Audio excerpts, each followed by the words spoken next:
ברוכים הבאים וברוכות הבאות לחלק השני של השיעור בקורס אירופה במשבר ושולחן עגול בשיתוף עם האגודה הישראלית לחקר האינטגרציה האירופית. אחר ששמענו 3 הרצאות מרתקות בחלק הראשון, אנחנו נעבור עכשיו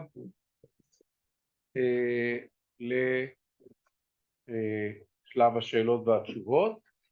אנחנו נפתח לקהל את ההזדמנות לשאול את הנוכחים המכובדים שאלות בעקבות ההרצאות ששמענו. אני רק מבקש אם אתם יכולים להציג את עצמכם ולדבר בקול רם.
מנהיגים, הולנד, איטליה, צרפת, זה היה די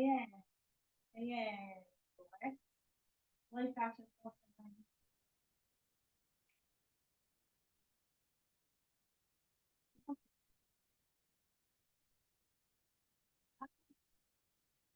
שלנו יעשה מתחמות. נכון. אז באמת זה גרם לזה שיש איפה להשיח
מה בדיוק כאילו?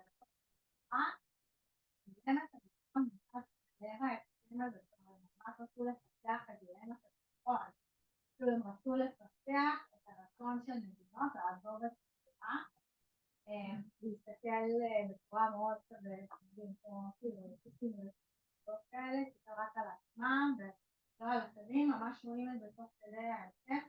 יש להם שם, ראיתי את ההסכם הזה בחטף, יש שם הרבה מאוד מנגנונים של בדיוק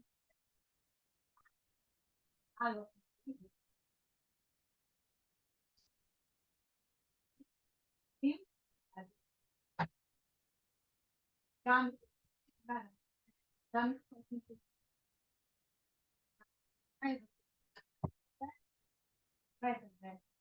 גם כאילו נכון שלפי אמנת החוקים של אירופה יצאה, היא מאוד עומדת מאחריה, כי זה הנורמטיב פאוור שלה, אסור לגרש מקלט. זאת אומרת, כל מה שנאמר, אתה צריך לקבל אותם ולהעביר אותם איזשהו תהליך של בקשת מקלט. אם אחרי אותה מדינה שבקשת מקלט הגיעו אליה לא מקבלת, אולי לשלוח אותם חזרה, חייבת לקבל אותם. אבל בדרך כלל גם כשמבקשי מקלט היו מקבלים בעבר סטטוס של פליט, מבקש מקלט אתה לפני שאתה מקבל סטטוס של פליט, ואחר כך אתה מקבלים סטטוס של פליט, של משהו זמני כזה. והיה מאוד מאוד קשה, גם אם המבואות באות להיות, היה קשה לגבי.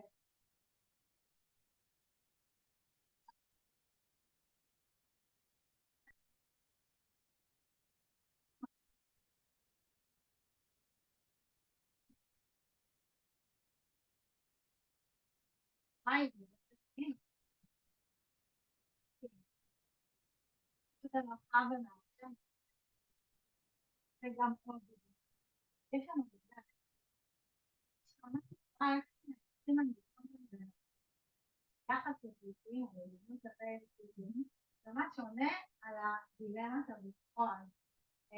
אני לא יודעת אם זה יצליח להם, אבל זה אמור להיות עוד שנתיים או משהו כזה, אני חושבת איזשהו רום שוב פעם, סתם מיליון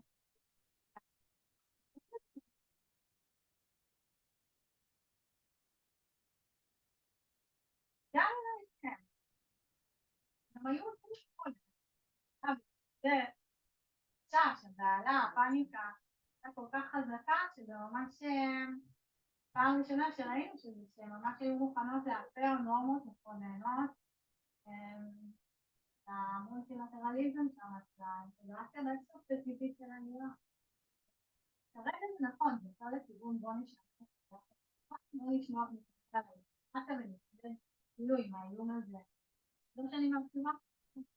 יש עוד אנשים שרוצים... אז רגע, רק בצייה זה כאילו להתמודד עם האיום הזה, אבל אני רוצה להגיד, מה שאני דואגת ממנו, זה שתראי, התיאוריה שעשינו בינו ככה, וככל שיש לך איום יותר גדול חיצוני, אז זה ממש פוש פקטור להתאגדות.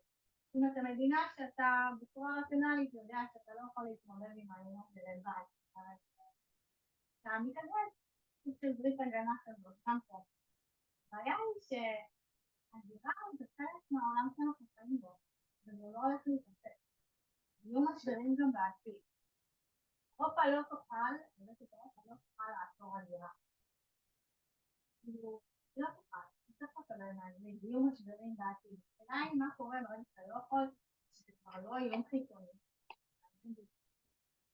כבר משהו פנימי, אז כאילו שצריך סכנה, והלוגית, כך דינמיקה באמת, ברגע שאי אפשר כבר לפורט נטירות, ברגע שאי אפשר כבר לעצור לגמרי, בסדר, אנחנו עושים כאילו אנחנו מנג'ינג, על ידי זה שאנחנו קובעים מכסות לכל המדינות, אנחנו מחלקים בצורה שוויונית, אנחנו מאפשרים יותר לגרש, וזה כאילו אנחנו מנג'ינג, אבל זה אנחנו מנג', כאילו, רק טוב, ואם לא, גם בעתיד אנחנו נראה כאילו סיטואציה מסוימת. זה נועד וזה הולך לסיטואציה.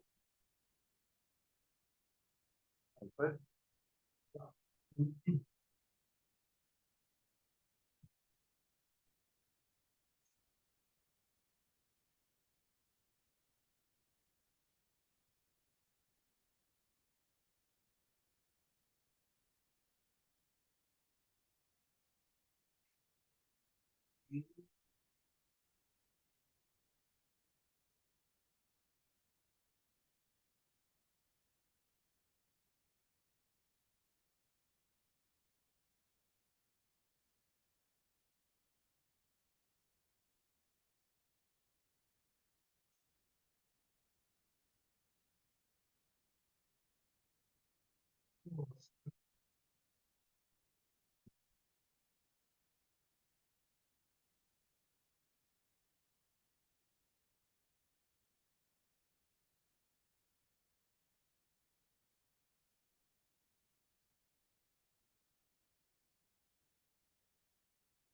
idea was true.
Indeed, I think you have a valid point there. I think part of the fact that we or I don't mention this lengthy circle process is the limitations of time that we had, but certainly part of the collapse of the Soviet bloc and its implications were also connected to NATO expansion. right? The expansion waves of 1999, integrating the three post-Soviet countries, and afterwards 8 additional post-Soviet countries in 2004 and onwards were obviously tied in a separate way to the collapse of the Soviet Union. I think that NATO was seeking a repurpose after that collapse, and this has been the dominant discourse for a long, lengthy period of time, and it found that in enlargement. And after the conclusion of the largest and largest waves, so then began the questions of, okay, what's next?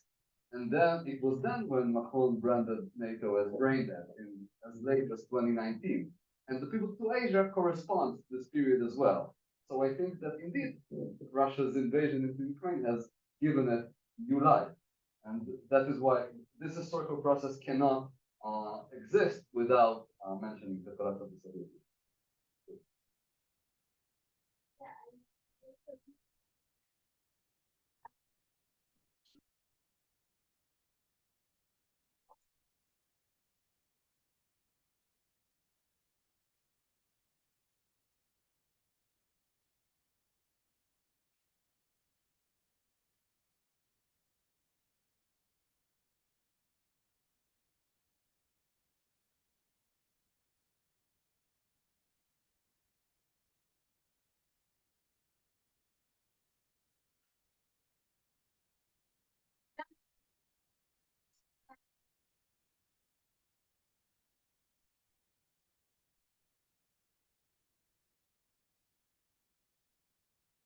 But I think I don't think that everything can be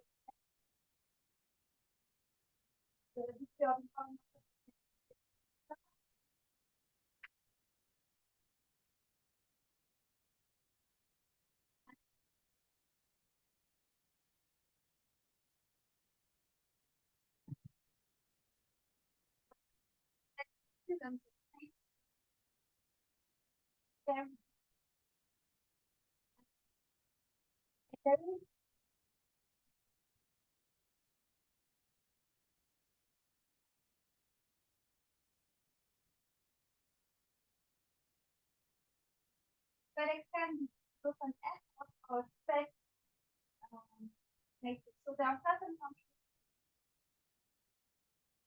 that put a lot of trust in NATO and in America and much less in the EU that don't want because of initiatives because they don't remain loyal to the United States. But sometimes this loyalty hampers further integration of the European Union. Others, and I think that I belong to this group, I think that Europe has somehow find a way to cooperate independently of the United States. And I don't think that it's necessarily different NATO, but NATO has a European pillar. And many European states are part of NATO. So if you have already strong harmonized defense systems and common understanding among all the European member states, to also foster the efficiency of NATO because it accomplishes all these European states. So I don't think that there is a risk of duplication here, but I think it can be done efficiently. It can benefit the EU alone, but also NATO as a whole. And regarding what Trump will do, complete withdrawal from NATO, partial withdrawal, difficult to say with unpredictability. But the message that he conveys through his diverse points is that really just the isolation of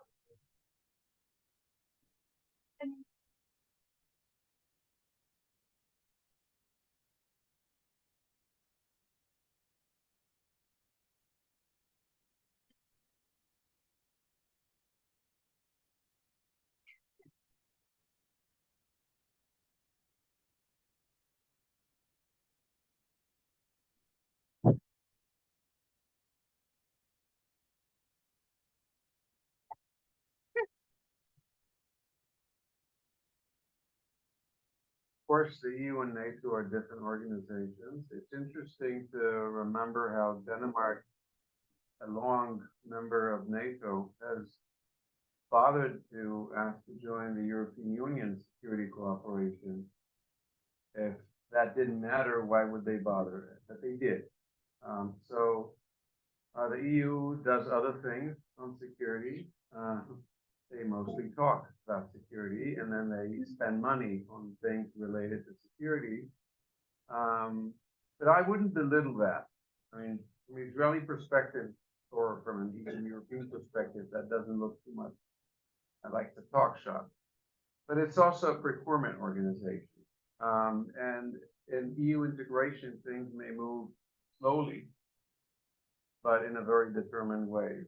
The European Union, as I highlighted to the students on our previous meeting, was a prep for this one. And so it is a gun trader now. It trades guns.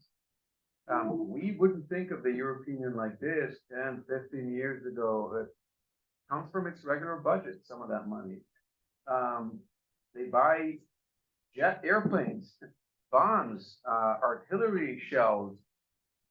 This is not something simple for the European Union. This is a major leap that they are into this procurement out of the EU budget. And it's not only that the EU has now dirtied its hands in these kind of things. In this sense, it is strategic and things are not the same anymore. But also because procurement has long been one of the problems in Europe for integrating security. And if you want to understand challenges of European integration, it's often to try to think more capitalist about things. For European leaders, it really matters where things get produced. It's about jobs. It's about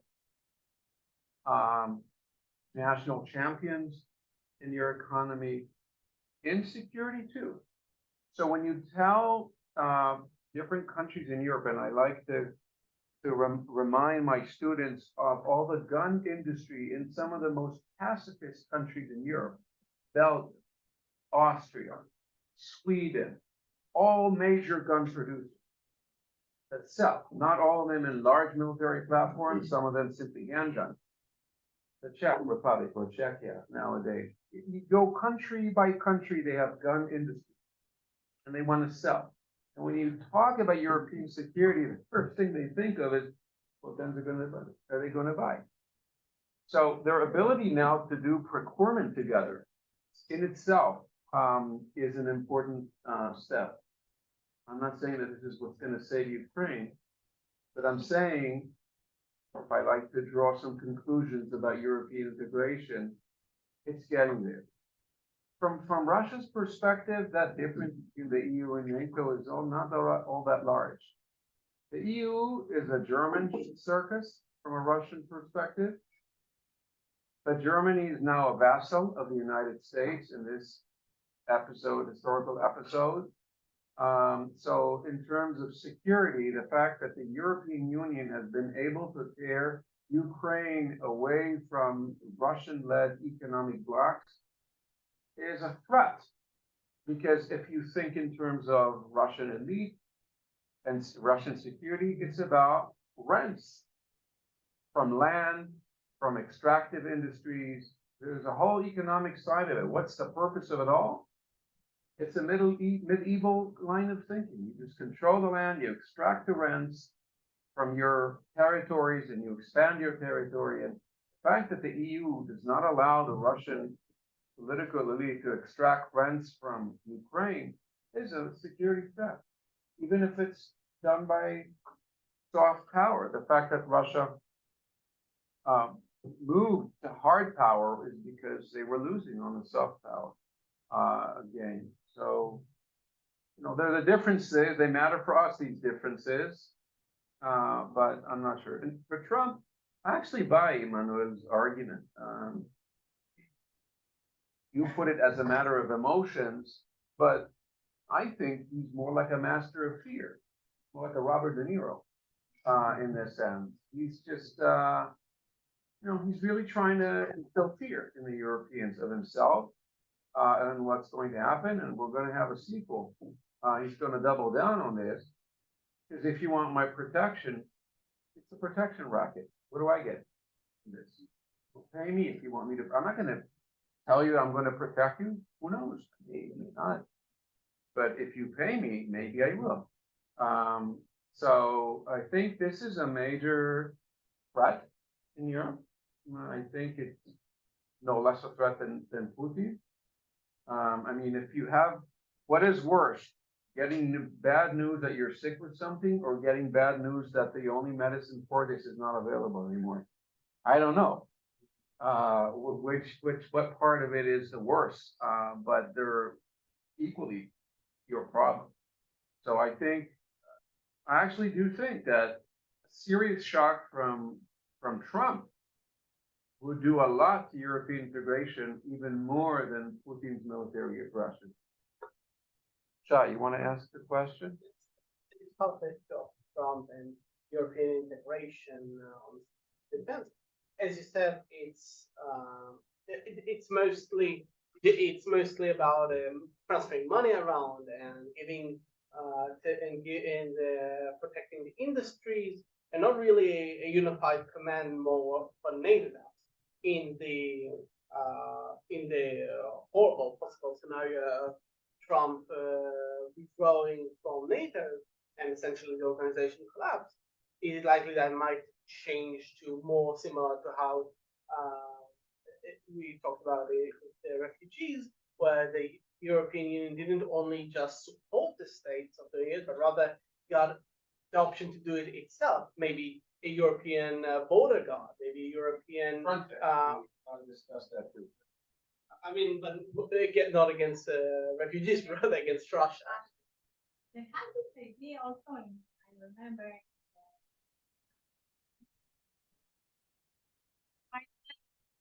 United States was not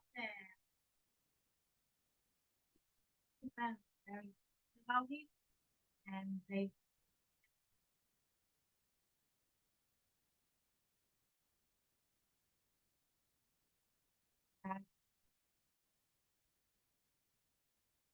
כן. שהמאפיינים העיקריים של השפה הזאת, זה יהיה מקומות אזרחים כאילו, אתניים, אירופה בגלל ההתפתחות ברית המועצות ובאירופאים נורא דאגו מזה, האמריקאים לא עניין אותם בכלל, ואז באמת התחיל הרעיון של מה שנקרא, אני לא יודעת אם דיברו על זה בספר הנוכחי, התחיל הרעיון של לבנות Rapid Reaction Force, שיהיה רק אירופאי, כי ברור שהאמריקאים לא מוכנים. זה נשאר כאילו די על הנייר, בסופו של דבר האמריקאים השתכנעו, כן להתערב, והאמת היא שלא יודעת, מתוך ההיכרות שלי, מאז שחשבתי עליה אז, כל השינויים שהיא עברה אחרי אנחנו, היא חיה מאוד מאוד מיוחדת, שעברה הרבה מאוד תהפוכות מאז ברית המועצות, היא לא כזאת בקלות תתפרק. נכון שהיא שונה מהאיחוד האירופי, אבל היא ארגון הרבה מאוד היסטוריה, היא ארגון שגם יש פה הרבה מאוד מקומות עבודה.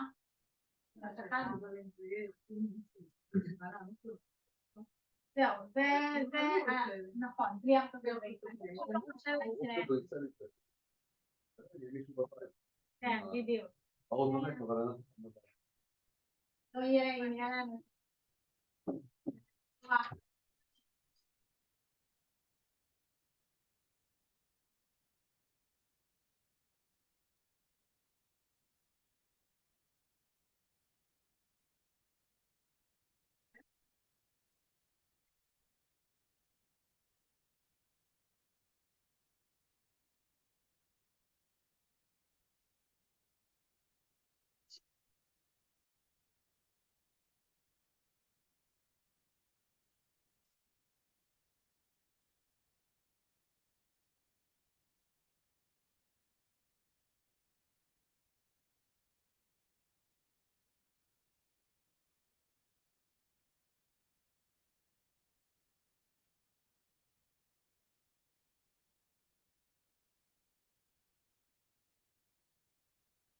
של הפליטים.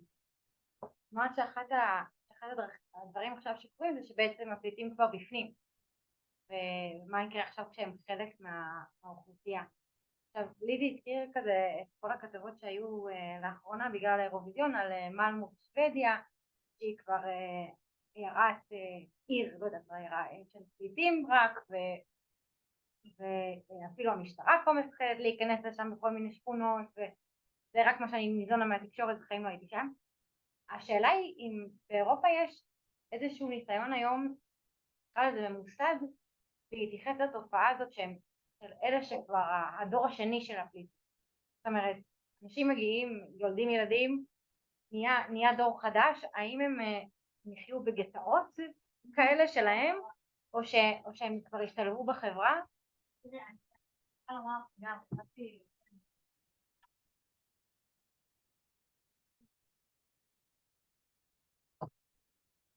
בעצם עד לא הייתה בכלל למדינות ולאיחוד האירופי מדיניות אינטגרציה. להבין שאנחנו מדברים על מהגרים, באמת צריך להבין במדיניות הגירה בעצם זה איזשהו ניתוח של מדיניות כלפי מי אנחנו מוכנים שייכנס לאירופה. אחרי שהוא נכנס, המדיניות הגירה מאוד חשובה. מה שאנחנו רוצים להתקדום בו זה למעשה מדיניות integration policy, ומדינות אירופיות לא היה מדיניות אינטגרציה עד תחילת שנות ה-2000. תחילת שנות ה-2000 הייתה איזושהי ועדה, נקרא ועדת העבירה, והם החליטו שהם צריכים שהאיחוד האירופי יחליט שצריך לא רק לנצח מדיניות הגירה משותפת, אלא מדיניות אינטגרציה. עכשיו, יש בתוך אירופה דיון, בטח בסוף עסקים, דיון מאוד מאוד לגבי מה מהות האינטגרציה שלנו. יש עד שנות ה-90 בעצם המדינות היו שתי מדיניות אינטגרציה, מדינות הכיר. זה מדיניות של אסימיניישן, של התמחה, ומדיניות של מולטי-קלטורליזם, מולטי-קלטורליזם. בדרך כלל מי שהיה מזוהה מדיניות של מולטי-קלטורליזם בבריטניה, שוודיה, המדינות הצפוניות, מדיניות של אסימיניישן הייתה יותר מזוהה עם פרס, כאילו. ואז האיחוד האירופי בטמפרה החליט שהוא רוצה, כאילו זה היה ממש דיון אידיאולוגי, הוא רוצה למצוא איזושהי דרך מלך, קרא לה אינטרקולטורליזם. מה זה אינטרקולטורליזם? זה אומר שמצד אחד אנחנו, האיחוד האירופי, מדינות אירופה, והאיחוד האירופי כמספיק פוליסי, אנחנו מודעים לזה שמה שיצרה הרב תרבותיות באירופה של גטאות ובתי ספר עם מהגרים שלא היו דורשים מהם ללמוד את השפה, אלא היו לוקחים מתורגמנים בשביל לדבר איתם, זה משהו שאי אפשר להמשיך. יותר רוצים אינטגרציה, יותר רוצים שהמהגרים ישתלבו, אבל אנחנו האיחוד האירופי, אנחנו בעד זכויות אדם ואנחנו ליברלים, אז אנחנו לא ממש בעד מדיניות של אסימילציה ולהגיד להם אתם תהיו כמונו. אז האיחוד האירופי ממש הוא כתב ברושורות כאלה וממש הנחה את המדינות לנסח מדיניות אינטגרציה שיהיה בסופי כאלה אינטרקולטורליזם. כאילו אני מניחה שזה העתיד שלהם, ככה הם רואים את זה. לא, אבל עכשיו, איך זה בא בפועל, כאילו הדברים כבר נעשו, כבר יש גטאות ויש זה, אז אני לא מתעסקת עם זה ממש, אבל אז אני לא up to date ככה ממש מבחינת המדיניות שלהם, אבל אני חושבת שזה הכיוון שהאיחוד האירופי רוצה ללכת בו, כאילו מצד אחד, כאילו למצוא את מידל גראונד, וזה ככה אנחנו נותנים את האיחוד האירופי בשביל כל דבר, גם עם מידל גראונד, כאילו מצד אחד לעשות מבחני אינטגרציה, זאת אומרת מי שלא עומד במבחני אינטגרציה, באמת רק נשאר במה האיחוד האירופי רוצה על הניירות ולא קורה בפועל בשטח. בעיקרון יש לו את המנגנונים דרך ה-European Commission, כן, אני חושבת שיש להם מנגנונים להכתיב, כאילו, זה ממש הוחלט שבנגיד נמצאת סמד, אם להכתיב למדינות אבל זה מה שמדינות כן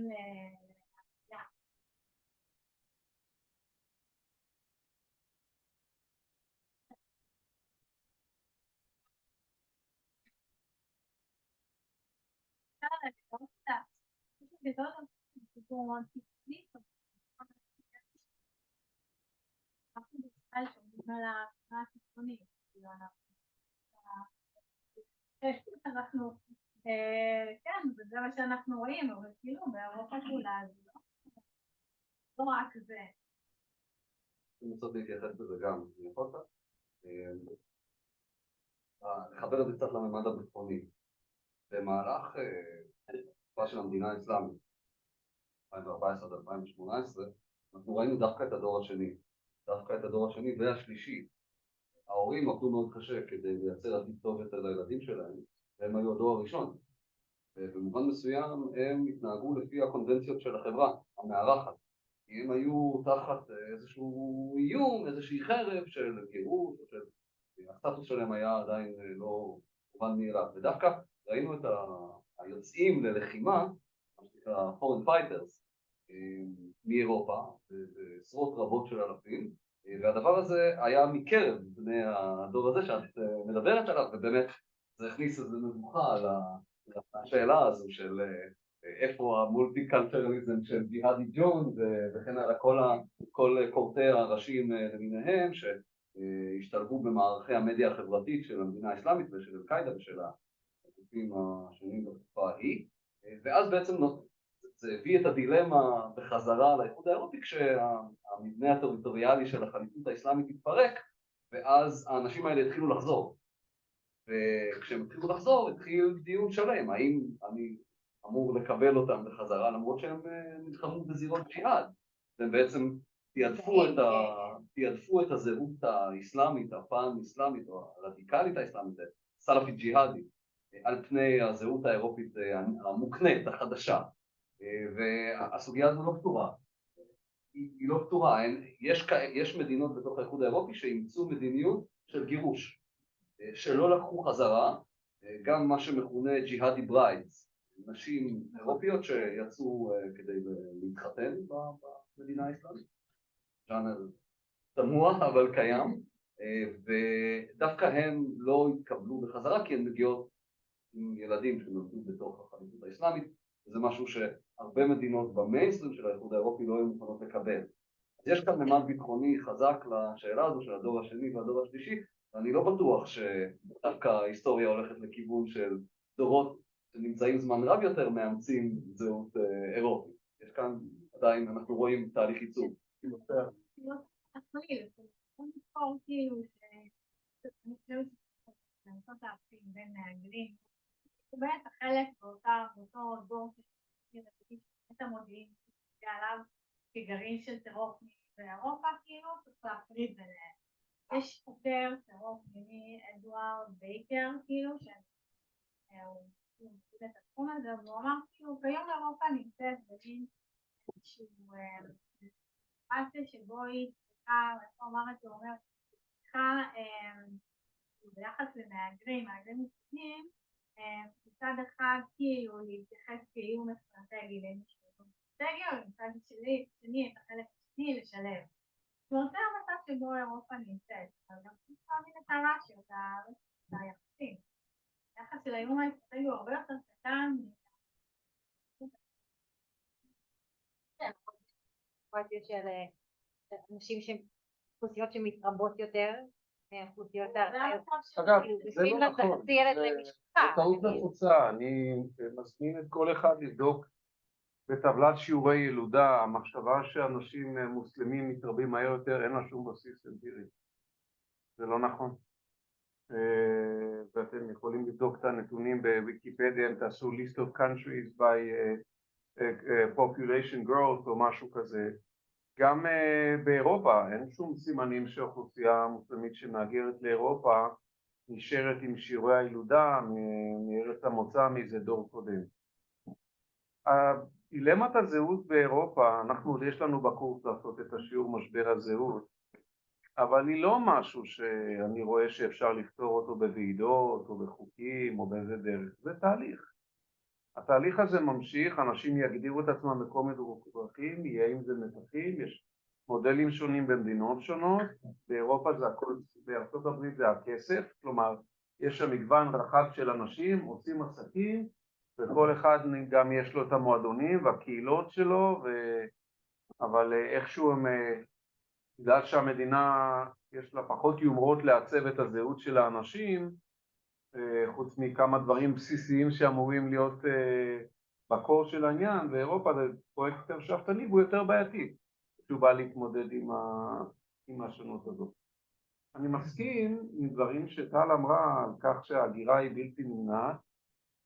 אני לא מסכים שהיא חייבת להתנהל בצורה שהיא מתנהלת היום, שבה ההגירה היא בסוף עניין של פליטות, או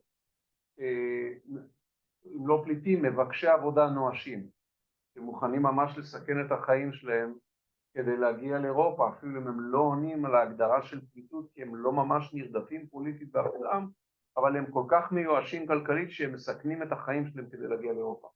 אני לא חושב שהאירופאים צריכים להמשיך עם הדפוס הזה. מה שהאירופאים צריכים לעשות, אני לא יודע אם הם יעשו, אבל זה מה שבאומץ צריך לעשות, זה להודות שיש להם בעיה דמוגרפית, ושהם צריכים את ההגירה, והבעיה, ואנחנו ראינו את זה גם עם מלוני שבהתחלה מאוד התקשתה, אחרי זה יותר שכן לסגור את ההגירה, אנחנו רואים את הטורי, המפלגה שאמרנו בריטניה, שכשלה לחלוטין בכל ההבטחות שלה לבוחר הבריטי לעצור את ההגירה, וגם העזיבה, גם הברקסיט לא עזר לצמצם את ההגירה לבריטניה. מה שצריך להודות זה שהסיבה שההגירה הזאת מתקיימת בגלל שיש צורך כלכלי. אנחנו גם מכירים את הנושא הזה מישראל. אנחנו מצד אחד מדברים על לאומיות ועל זהות לאומית וזה, אבל אנשים באופן פרטי, באינטרס הכלכלי שלהם, מחפשים את העובדים הזולים, מחפשים את היתרונות הכלכליים בדברים האלה. אז האירופאים יכולים להודות שהם לא יכולים לקיים את ההבטחות שלהם במדינת הרווחה ובפנסיה בלי התרומה של אנשים כאלה, אבל אז להיות יותר אסרטיביים בניהול ולהחליט, יש עוד אזורים בעולם של אנשים שישמחו להגיע לאירופה. אפשר להביא אותם מאמריקה הלטינית, אפשר להביא אותם ממזרח אסיה. הם לא חייבים לבוא מהמזרח התיכון וצפון אפריקה, או מאפריקה תת-סהרה. לא. הבעיה העיקרית של אירופה, כרגע כמו שאני רואה אותה, זה חוסר הכנות עם עצמם, להודות שאין ברירה, אלא להביא מהגרים, ואז, אחרי שהם מודים בזה, לנהל את זה. מה, זה יעבוד בה. לא, זה ברור, אבל עדיין צריך את המהגרים, כלומר, מהגרים מגיעים למקום שהם נקלטים בו, הם מפסיקים להגיע שיש להם ספק גדול אם הם ימצאו שם עבודה, אז הם לא יבואו. וזה לא שמלחמות נגמרו בעולם, אבל הגל של המיליון לא מגיע, כי אנגלה מרקל אז אמרה בואו. לא, זה משפיע, זה לא, אנשים עושים חשבון, תראו, המסע הזה הוא יקר, הם שורפים את כל החסכונות שלהם, הם מסתכלים בחיים שלהם, הם צריכים להאמין שבסוף המסע הזה מחכה להם משהו. אז אם אנשים יגיעו למסקנה שלא מחכה להם שם משהו, הם גם לא יעשו את המסע הזה. למשל, אם הם ישמעו שכל העבודות האלה נתפסות על, לא יודע מה, ארגנטינאים, או אנשים מתאילנד, או משהו כזה, ולכן, כך או כך, מה הבעיה של האירופאים בלהודות בזה? זה להודות שאירופה הולכת למקום יותר מגוון, אבל אם הם לא עושים את זה, אז הם נכנסים לבעיות שהן מטרידות אותך ועוד הרבה אנשים כאן, כלומר, אם יש להם גם בעיה עם קיצונות פוליטית שנובטת שם, ככה אפשר לייבא אנשים ממקורות הגירה מגוונים, שבלי האג'נדות הפוליטיות האלה, אנשים שבאמת באים רק כדי להשתלב, וגם באופן כללי זה יוצר מקום יותר מגוון. אני חושב זו יכול להיות משהו שגם יפתור את הבעיות של המקור להגירה, שזה הצורך במהגרים באירופה, זה העניין. בסך הכל 5%. זה לא משפיע באופן ביטחוני בכלל. אז זה מה שאני חושב שאמרתי בשיעור על ההגירה, אבל אני כן אומר שבכל זאת אני חושב שכל שיש מי שמוטרד מזה אפשר לנהל את ההגירה הזאת. אנחנו לקראת סיום, אבל כן, בבקשה.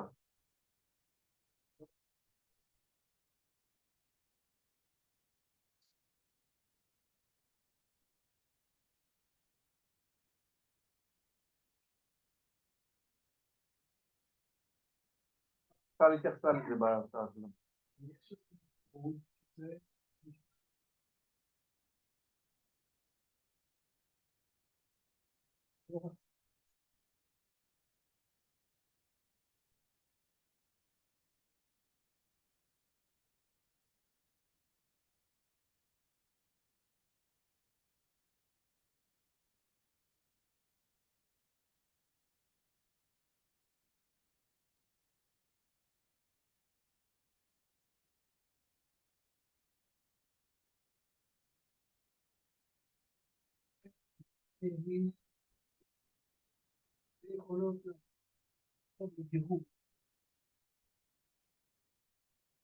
זה מה שאתה אמרת, לפעמים. רבותיי, אני לא מתיימר להיות בעד שיעורי נבואה, אז אני לא הולך להגיד מה הולך להיות, אני ציינתי אתגרים, גם הדוברים האחרים, אני חושב שהיה מאוד מעניין, אני מודה לכולם שבאתם לסמינר הזה, תודה רבה לכם. ערב טוב.